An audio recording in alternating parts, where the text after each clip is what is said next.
Okay, I'll just show you how to pair a mobile to the Bluetooth audio system in this 2017 Audi TTS. I'm forgetting what it is there.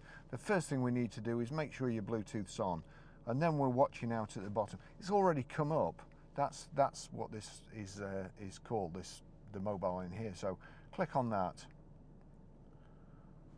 Bluetooth pairing request, pair, and on here we've got to click accept. Does this pin match the pin on your Bluetooth device? Yes. Allow contacts and favorites to sync, and that's it done. It's a whole lot simpler pairing a phone than it is deleting one. And there, it's just said that it's set up for audio and for calls.